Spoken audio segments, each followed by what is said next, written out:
you, Debbie.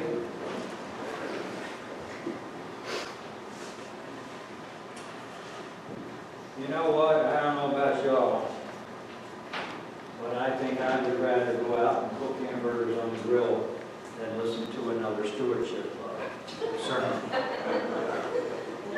Last year, I did an exhaustive series on stewardship. You'll remember these little cards. There's still some down on the table. If you don't have one, please feel free to pick one up, take it home. It's the 33 Laws of Stewardship. Each week we took a law. That was a very long series. We exhausted stewardship. However, there's a possibility that some of you may not have been here, so maybe this will be a good sermon for you. But there are no mistakes in a Christian's life, and I'm sure that God has us all listening to a stewardship sermon again because somebody needs it. So pay attention to what is going to be said today. Again, it's the most difficult thing to research because it's been exhausted already. So we may hit some highlights and we may have some new stuff. What we're going to do, as it turned out to be the topic of chapter 9, we're going to read a key idea that I know you've seen before. And that key idea is, I believe everything I am and everything I own belongs to God. Have you seen that before? Of course you've seen it before. You not only seen it before, you know it. You know it. Emphatically you know it. But here's the problem. This is just like breathing. We breathe every single day, but we never think about our breathing. But if we ever gave thought to our breathing, we'd think about how quickly our breaths go and what gets taken into our lungs or what gets taken into our mouth or our nose and all the little alveoli and all that stuff that are in our lungs and how they expand and all the little blood vessels and veins and how they work to keep the lungs healthy. There's a whole lot that goes. There's so much that goes into breathing that doctors study for years just to specialize in the lungs, specialize in the breathing. So let me ask you, how often, how many of us have thought about that to the extent that we're now experts, to the extent that we can say, that is, we not only know that it's true, but we live the truth. We live each day thinking about the fact that I belong to God and that everything that I am, everything that I have, also belongs to God. Not just know it, but actually think about it. And by thinking about it, then we change the way we live. Let's look at the key verse. Every chapter has a key verse. This key verse comes from the 24th Psalm, verse 1 and 2. The earth is the Lord's, and everything in it, the world, and all who live in it. For he founded it on the seas and established it on the waters. This particular psalm was a lot of the psalms have a poetic value to them. And this particular psalm, I think they were taking the poetic value of creation and reenacting it and telling you that this was a beautiful thing, this creation. But God did it all. God did the entire creation. So the first thing we're going to do, what I've been doing here recently in these one-word chapters that we've been reading, is I've been defining them. And I know you've read the definition of stewardship before, but I'll give it to you today out of, I don't even remember which dictionary I got this one. But stewardship is the position and duties of a steward, a person who acts as the surrogate for another or others, especially by managing property, financial affairs, an estate, etc. Number 2, the responsible overseeing and protection of something considered worth caring for and preserving. Now, this is a very good definition for stewardship and for us, because what it does is it tells us, it lets us know that stewardship involves more than just what God has given me, but what God has given everybody, this world that we live in. Stewardship involves my taking care of that also. Not just the body that God has given me, not just the things that God has given me, not just the monies that God has given me. Everything that I see is a part of my responsibility. As Christians, we've been hearing since we were 5 years old, take 10% of your income and give that back to God. Now, I don't talk about that too often, but sometimes you wonder, where did this 10% come from? The 10% actually came from God himself. Back in Leviticus, and here's the verse, here's the verse, Leviticus 27:30. 1/10 of the produce from the land, whether grain from the field or fruit from the trees, belongs to the Lord and must be set apart to him as holy. Now, this particular verse is again on the poetic side, but it's again adds some words that are important for us to remember down the road. It is as it says. We're just supposed to take 10% of everything that we get and give it back to God, and that includes our time and all that other kind of stuff. But it also says to make it holy, and to make it holy, or him as holy. The gift is holy, and the gift is holy because God eventually sets it up so that he wants at least a portion of that 10% or all the 10% to go to his church. Now, he makes this clear in a number of places. He makes it clear because he tells us that the church should receive the Christians' 10%, and then the church is responsible for taking care of the rest of the world. That's the rotation. That is the way that God has set this system up. And God's system is very good. Now, he doesn't say that we're finished once we tithe our 10% to the church. He doesn't say you're done at that point. We still have the responsibility of being the church. So for us, it's kind of like a vicious circle. For us, not only do we tithe the 10% to the church, but then we go out as the church and we be stewards of the world. We'd be stewards to the friends and our neighbors and the people who know us, or the people who we know, or the people who we don't know. That was God's initial rule, but long before God gave that rule, this was already being done. This was already being done back in Genesis. Genesis 14, this is only 14 chapters into the entire Bible. Genesis 14:20 says, "And blessed be God Most High, who has delivered your enemies into your hands." And Abram gave him 1/10 of everything. Now, in order to put this into the proper perspective, because it isn't exactly as just this verse says, what Abraham did, or what Abram did at this particular time, was he gave the 10% to a king, King Ezekiel. King Ezekiel was kind of like, if you could say these words, he was early Old Testament saint, or an Old Testament priest, or an Old Testament Christian, however you want to put it. He was one of these kings that actually believed in God. And there were a number of them through the years. There were a number of lay people. Even though God is just about to establish his system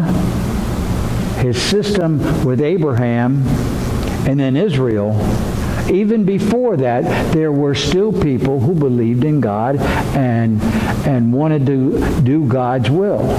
So here you see Abram, he goes out and he has battles with a number of surrounding countries that surround this particular kings. And because this particular king was holy, Abram took all the spoils, 10% of all the spoils that he collected from all battles that he was in, and he gave it to this particular king because this particular king represented God. This particular king was kind of like a Christian, kind of like a priest, kind of like the only thing that Abraham could have given to, something physical, in order to give it to God. And Abraham, this 10% was not only Abraham's way of doing things, but he passed that down through the generations, because then we see in Genesis a few chapters later, number 28, 20 through 22, we see Jacob pretty much saying the same thing. Then Jacob made a vow, saying, if God will be with me and will keep me in this way that I go, and will give me bread to eat and clothing to wear, so that I come again to my father's house in peace, then the Lord shall be my God. And this stone which I have set upon the pillar, for a pillar, shall be God's house. And all that you give me, I will give a full tenth to you. This is no new news to any of us. We all know the hundreds of scriptures that are in the Bible that talk about tithing, that talk about stewardship, that talk about all these things that we've discussed. But there is a word that gets lost so very often in this discussion. And the word it especially gets lost with the young Christians, with the young people, because the young people, they have this very difficult time giving 10% of what they've worked hard to get. They have a very difficult time because of this word, and the word is faith. You have got to have faith that God will live by his promises. We all know that God promised us that if we do this, he will pay us back, so to speak, more than we can handle. I heard a story once about a little girl. Her parents took her to church, and she's 4 years old. And the parents gave the little girl a quarter to put in the offering. And when the offering plate come along, you know, everybody was all quiet and all that sort of thing. But when the plate came to her, she held on to that quarter with a death grip. She was not going to put that quarter into that plate. And it started to cause a ruckus back there. You know, everybody started looking, and Mom and Dad, they're very embarrassed, but the little girl or everybody else is just laughing hysterically. And Dad actually has to take each one of the fingers and pry it off of that quarter until clink, it finally goes into the thing. And then later on in the day, this little girl was in the backyard, and she's swinging on her swing. And her mom is standing at the window watching it, and she hears the little girl saying something. And so she walks outside, and every time the little girl swings to her highest point, the mother hears her say, God, I want my quarter back. Every time, God, I want my quarter back. And so very often, I think of us. I think of young Christians. I think of the way I used to be. I think of the way most of us used to be. I think about the times when we didn't have that faith in God. We didn't know for sure whether if we went out of our way, if we took that leap of faith, whether God would be there to catch us, whether that God would be there to pay us back, whether God would be there to fulfill his promises to us. So more often than not, we were like the little girl. No, I can't afford it. My money has to go to my NIPSCO bill. Not off the top. Not for God. Doesn't make any difference if God gave me the money. I need it for this. But that's not what God says. So what I wanted to do today was I just wanted to talk a little bit about the people who are young, which eliminates about 90% of us here in this room. But anyway, I read another story at one time about a woman who had 4 children. And this woman, she had an ex-husband, and the ex-husband barely gave her enough money every week to support feeding one child, let alone 4. So she really struggled with the grocery bill. The grocery bill was the big thing for her because she never had enough money to provide enough food for her 4 children. So one day, she was a religious girl, but she always felt like a lot of people feel, there's no way, this money has got to go to my children. This money has got to go to NIPSCO. This money has got to pay their rent. This money has got to do this. It has to pay for the groceries. It has to do this. It has to do this. It has to do that. But then one day she caught herself and she says, you know what?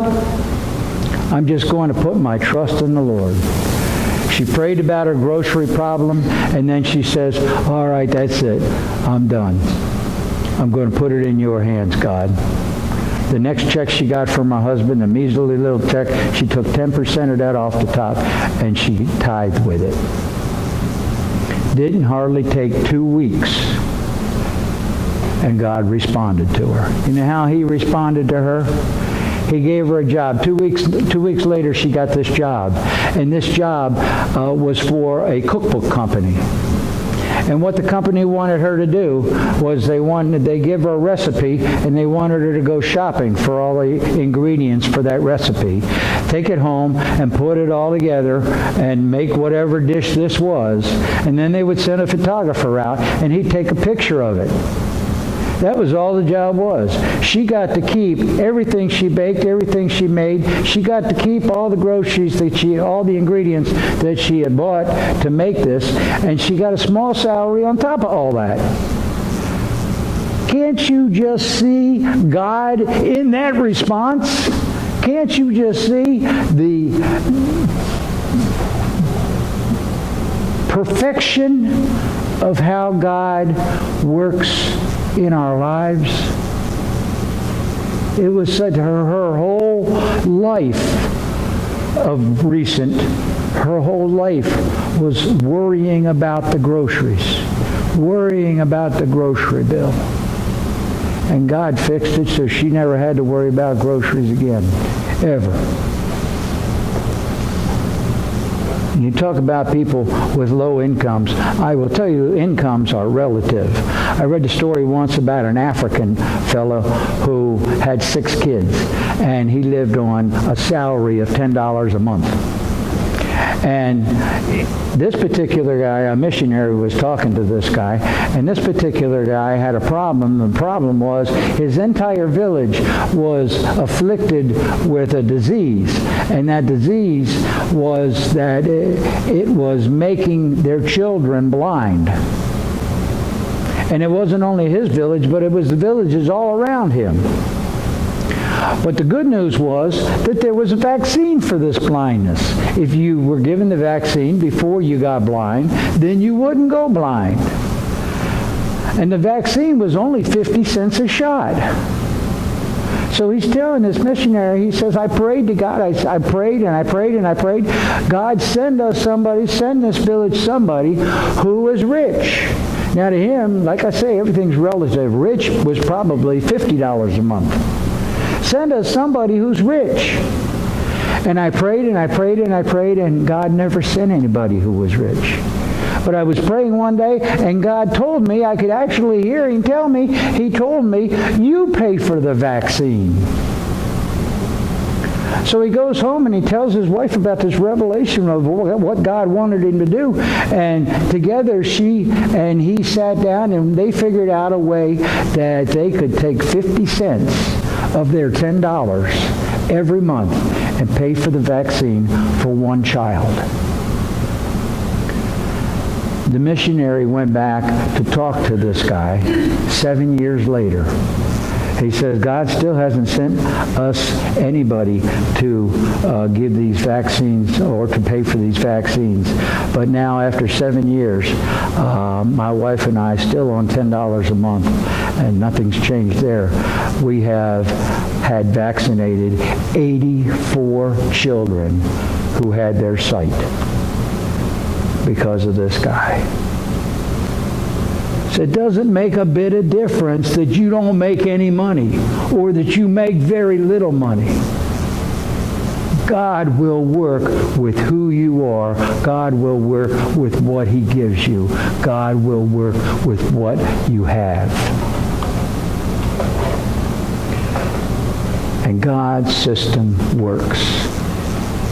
I read once about this guy who interviewed a communist, and the communist said, I've learned 3 ways or 3 views. And the first view, of course, was the communist view.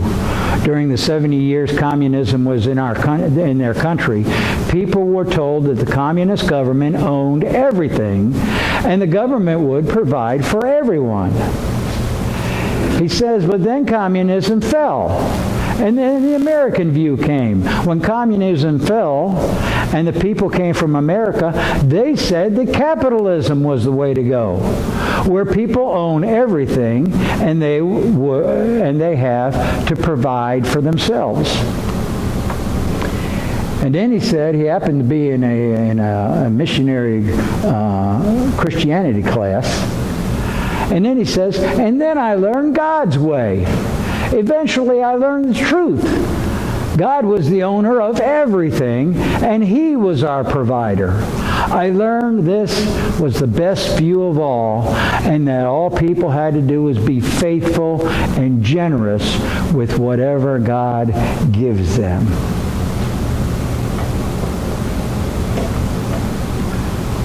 But one of the biggest points about God, about stewardship, about giving your 10%, about giving anything, about taking care of your neighbors or taking care of your family, God has one thing to say that's crucial.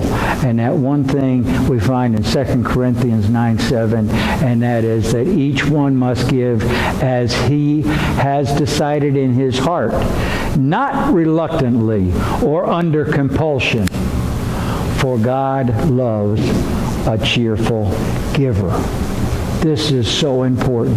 It's so important that you have to get over this mental obstacle. And this is a mental obstacle, especially for young people. It's that I'm going to do this, I'm going to trust God, but I'm sure going to do it reluctantly. We have got to get over that mentality. That mentality is what holds us back. That mentality not only holds us back, it holds God back from responding to you. You have to give, but you have to give with a grateful heart. And then finally, I'd like to sum today up with a truth that we find in the verse just before this, and it is so important. 2 Corinthians 9:6. The point is this: whoever sows sparingly will also reap sparingly. Whoever sows bountifully will also reap bountifully. Amen. Amen.